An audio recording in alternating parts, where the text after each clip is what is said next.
Olha, gente, muito interessante. Eu achei muito legal esse conto, né? E acaba que a gente também fica ali pensando nessas histórias todas aí de mistério.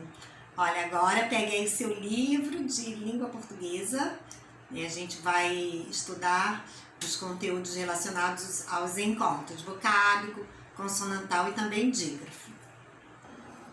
Bem, gente, aqui, olha, nós temos 3 tipos de encontros, né, dessas letras que já conhecemos, essas letras que estão lá no nosso alfabeto, né? Algumas são vogais, algumas são consoantes, e no momento em que nós vamos formando as palavras em língua portuguesa, nem sempre temos aquelas sílabas que são as mais comuns, né? Consoante com vogal, B com A, ba, né? D com A, da. Nem sempre o encontro está dessa forma. Às vezes nós temos formas diferentes de reunir as letras. Então daí essa classificação ser diferenciada. O que é o encontro vocálico? Quando 2 ou mais vogais estão agrupadas numa palavra sem consoante que as intercale, temos o encontro vocálico. O que a gente está dizendo, né? São vogais seguidas, uma ao lado da outra, né? Numa mesma palavra. Os sons vocálicos podem ser pronunciados com maior ou menor intensidade. E aí, aos que são pronunciados com maior intensidade, a gente chama vogais. Aqueles encontros vocálicos, né? Que a gente percebe que a vogal tem menor intensidade, vamos chamar essa vogal de semivogal. As letras A e O são vogais. Elas serão sempre vogais. A, O. As letras I, U, semivogais. Contudo, as vogais E e também O podem atuar como semivogais em algumas situações, quando elas tiverem um som, quando a gente fala aqui o valor fonético, quando esse E tiver som de I, quando esse O tiver som de U.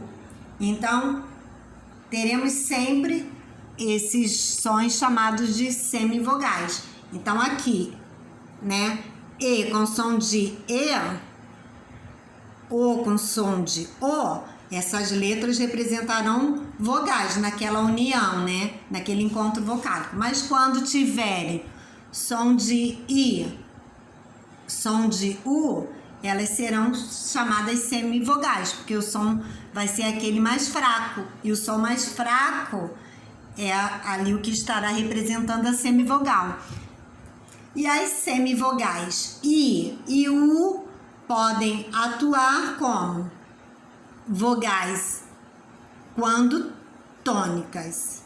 Então aqui, se eu tenho I ou se eu tenho U com som bem forte, eu digo que são vogais. Em alguns momentos esses encontros vão ser, né, representados com sons fracos. Aí no momento em que eu tiver uma junção, o som for fraco, naquela junção, né, desse encontro de vogal I ou então de vogal U com uma outra vogal qualquer, aí se elas estiverem fortes, sons fortes, elas representarão o som da vogal. Quando tiverem um som mais fraco, elas terão o som mais representado, com menos intensidade. Estarão ali sendo as semivogais. A letra A, gente, ela vai ser sempre vogal. Então, qualquer encontro vocálico de letra A, né, com qualquer outra vogal, a gente já sabe. A será vogal. Quem tiver ali ao lado será semivogal, isso obrigatoriamente. Quanto à classificação por meio da separação de sílaba, da separação silábica, os encontros vocálicos, eles podem ser 3, né? Já conhecemos. Ditongo, combinação de vogal mais semivogal ou vice-versa, em uma mesma sílaba. como em peixe, 40, céu. No momento de separar as sílabas é que eu vou saber, né? Se aquele encontro vocálico é um ditongo, um tritongo ou um hiato. Então aqui, olha, peixe. As duas vogais ficaram, né, na mesma sílaba. Então eu tenho duas vogais na mesma sílaba. Na hora que separei, né, que fiz a separação silábica, ditongo, tá bom? E aí eu vou observar quem terá o som mais forte, quem terá o som mais fraco. Quando eu digo peixe, né? Peixe. Eu reparo o seguinte, às vezes, dependendo da pronúncia de algumas pessoas, a letra I vai ser tão fraca que parece que nem existe, parece que se fala peixe, sem até I. Então já sei aqui, ó, nesse caso, E vogal, I semivogal, tá bom? A dica quando temos letra A, olha, né, nesse encontro, sempre letra A vai ser a vogal. Então já sei aqui, olha, que U nesse encontro representa a semivogal. Tritongo é a combinação da semivogal, vogal e outra semivogal. Então aqui a gente vai ter sempre dessa forma, tá? E as três estarão numa mesma sílaba, iguais, ó, U, A, I. Enxaguou, U, O, U. O hiato acontece quando as duas vogais que eram juntas, né, seguidas em uma mesma palavra, na hora de separar sílabas, elas ficam em sílabas diferentes. Eu tenho a palavra criada, e aí no momento de separar sílabas, I fica em uma sílaba, A em outra sílaba. Então, toda vez, né, essas vogais são separadas no momento da separação silábica, hiato. Ficam em sílabas diferentes no momento da separação silábica. O encontro consonantal é representado quando nós temos consoantes seguidas em uma palavra. E aí, né, para ver encontro consonantal, as consoantes precisam cada uma, né, ter um próprio som, um fonema, né, o que a gente chama de fonema distinto. Precisamos ter o som de cada uma dessas consoantes.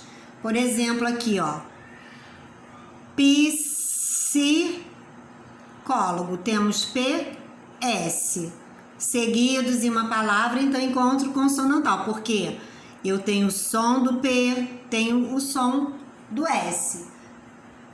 Braço, tem o som do B, tem o som do R, bra, tá vendo? Eu emito os dois sons. Então aqui eu tenho encontro consonantal, porque eu tenho os dois sons distintos e nesse caso, né, esse encontro aqui, olha, na hora de separar sílabas, ele permaneceu numa mesma sílaba. Às vezes pode acontecer de termos encontros consonantais no momento de separar sílabas, cada uma das consoantes ir para sílabas diferentes, como em pescador.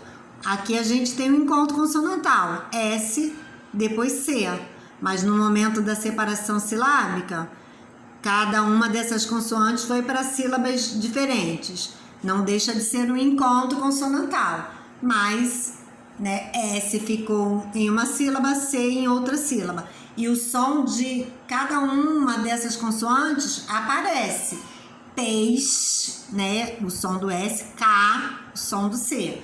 Então, a gente terá aí encontro consonantal.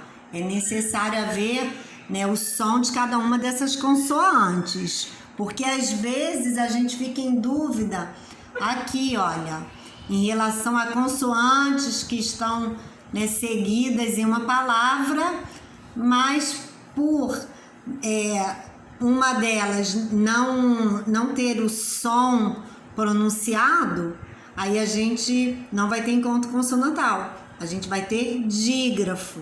Olha bem, aqui a gente tem duas consoantes seguidas, aqui também duas consoantes seguidas, né? Mas o que acontece? Aqui já em moleque nós temos apenas, né, uma consoante e uma vogal, mas o som do U não aparece. Então o que é o dígrafo? Quando eu tenho letras reunidas, né, elas estão uma ao lado da outra, mas a gente às vezes tem duas letras e um único som. Então, quando duas letras representam um único som, há um dígrafo. E aí são vários os casos de dígrafos. Aqui, olha, nós temos as consoantes CH, NH, SS, aqui a consoante com a vogal, né, QU, mas o som do U não aparece aquilo, né? Aparece somente o som da consoante Q. Eu não digo aquilo. Então, nesse encontro aqui, olha, eu tenho um dígrafo, né, ó. Charuto, parece que eu tenho somente a letra X, é o som do X, né? Então, temos dígrafos toda vez que temos duas letras representando um único som. LH, RR, GU, SC, né? Nós dizemos piscina, né? Parece que eu tenho apenas o som do C, tá vendo? CI. Aqui, ó, exceção. Importante também, né? As vogais nasais, elas também são consideradas dígrafos, né? Dígrafos vocálicos. Quando eu digo ampola, vampiro, eu tenho apenas o som desse A, como se ele tivesse um tio em cima, por causa dessa nasalidade. Então, são considerados dígrafos também, dígrafo vocálico. Lembrando, olha, toda vez que GU e QU, né, tiverem aí unidos sem a pronúncia do U, nós teremos dígrafo. Mas às vezes esse encontro vai aparecer a pronúncia da letra G e também da letra U. Então, nesses casos, a gente não vai ter dígrafo, não. Olha aqui, ó. Açougue. Aqui eu só tenho um som, açougue.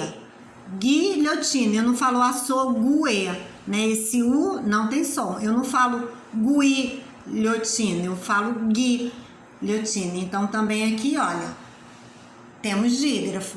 Mas as palavras seguintes não são dígrafos, esses encontros, porque eu terei o som das duas letras. Aguentar. Eu digo guen. Eu tenho o som do G e também o som do U. Então, não tem o dígrafo aí, não. Linguiça. O som do U aparece, o som do G aparece. Então, também nesse caso, não temos dígrafos, não. Tá bom? Existe também diferença nos encontros SC, XC, a mesma situação ali que QU e GU. Olha isso, disciplina, excêntrico, tá? Temos dígrafo. Agora, já quando eu digo escolaridade, eu tenho o som do S, o som do C, então aqui não temos dígrafo. Exclusivo, tem o som do X, depois o som do CL.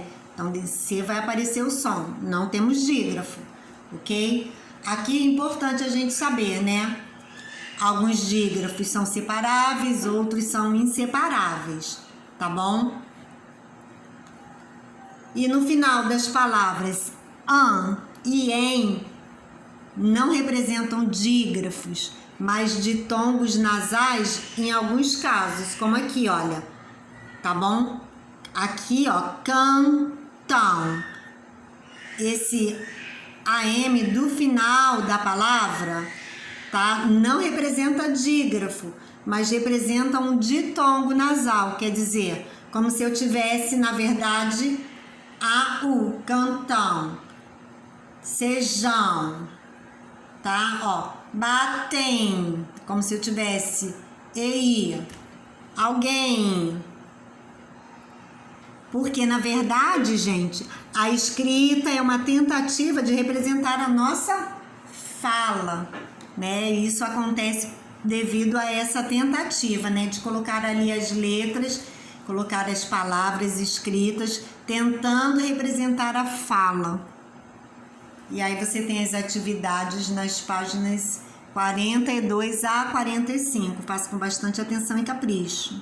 A gente tem também a correção das atividades anteriores, tá? Faça com atenção.